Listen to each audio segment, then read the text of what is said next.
Hey everyone, I hope you're taking it easy and your day has been great thus far.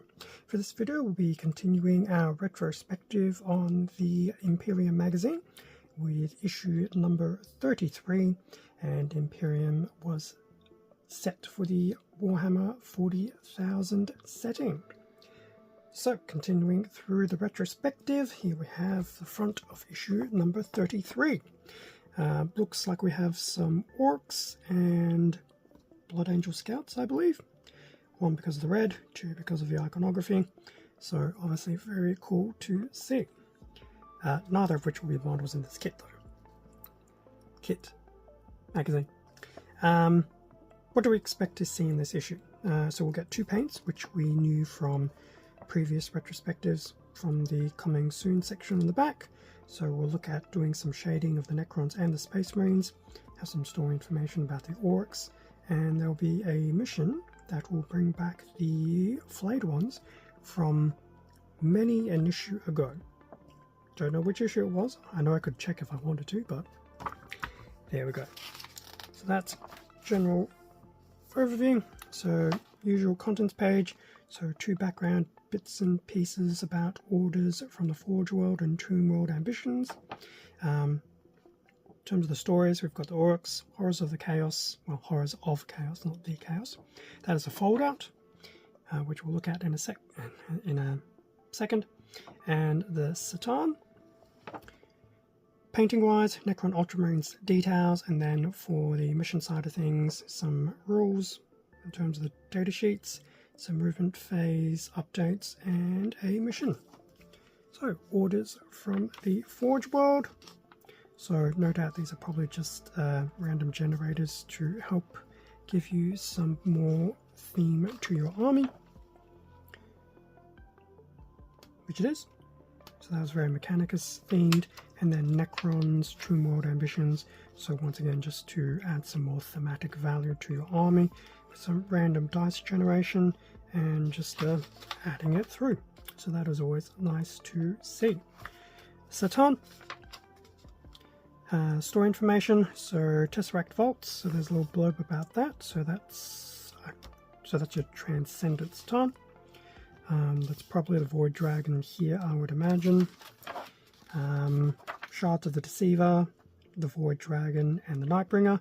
So it goes to show at the point that this magazine was done, Void Dragon had a new mini, these two did not, until 2026.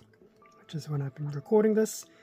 We do have a new Shards of the Nightbringer model, which I do have, that I'll do an unboxing for in the future. I'm just going to see if I can change some of that glare.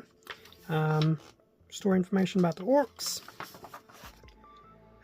mainly through little box blurbs, but always nice to see. I don't usually read through those, at least not in these videos.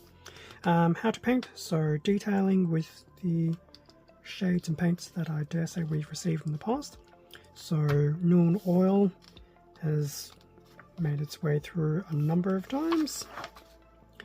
So a very large section of Noon Oil, and then we have the shade regarding Cryptek Armourshade Gloss. So it does suggest that should be thinned down a little bit more.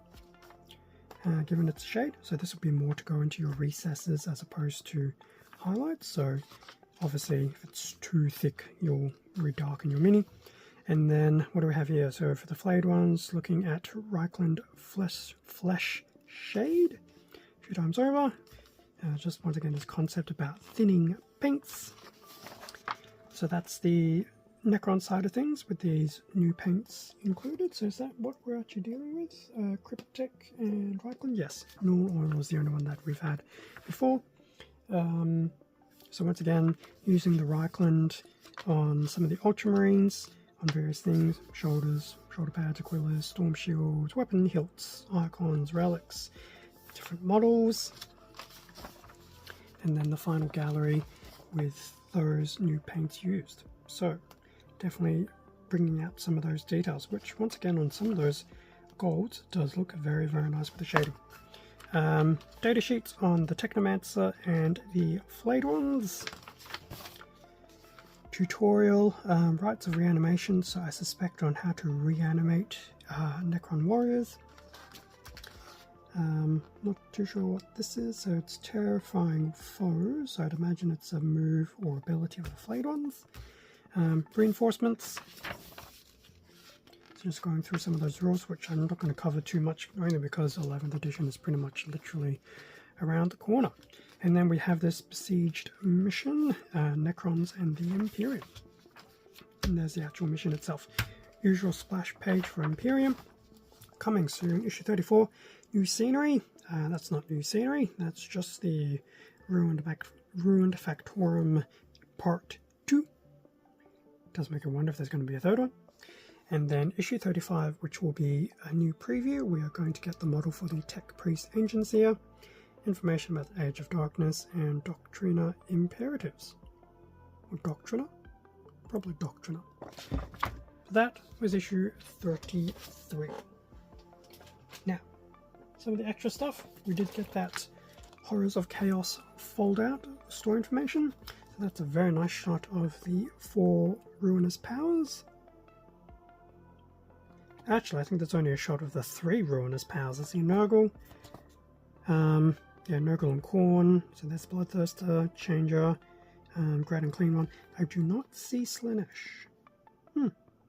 Yeah, well, doesn't matter. And poor Ultramarines, which probably aren't going to survive that.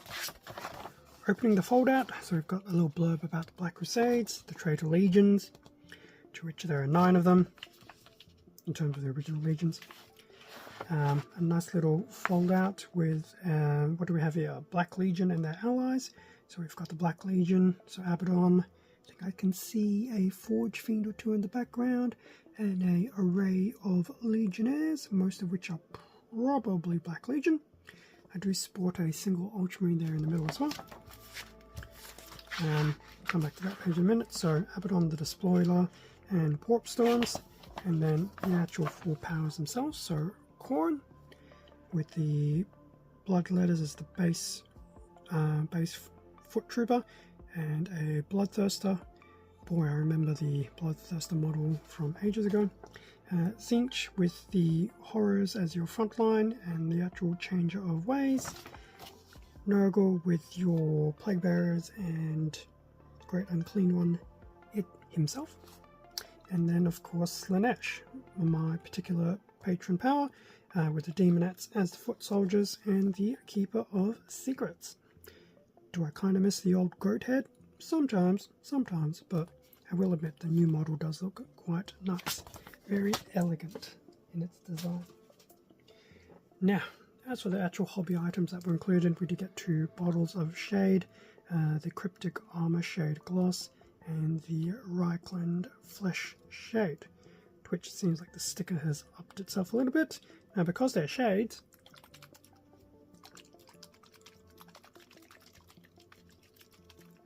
oh, the sound of fluid.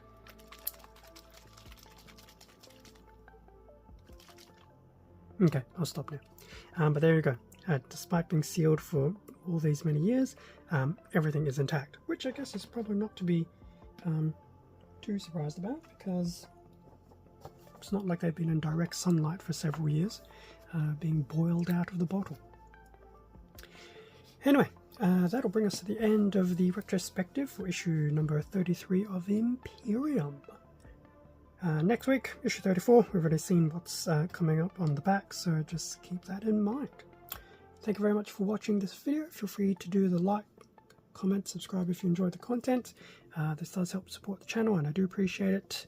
Extra content, Instagram, community tab, feel free to check them out. Trying to keep them updated. And sometime soon I will try and kick off the Combat Patrol as well. So there'll be 2 magazine videos each week in the near future, hopefully as early as this week, but I'm not going to sacrifice Imperium for it, so it will be 2 magazines per week. Granted, Combat Patrol will probably be a lot more paced, just because I'm not retrospectively going over it. It is literally coming out as I will probably do recordings. Anyway, enough said. Stay safe and take care, and I'll catch you all in a future video. See ya.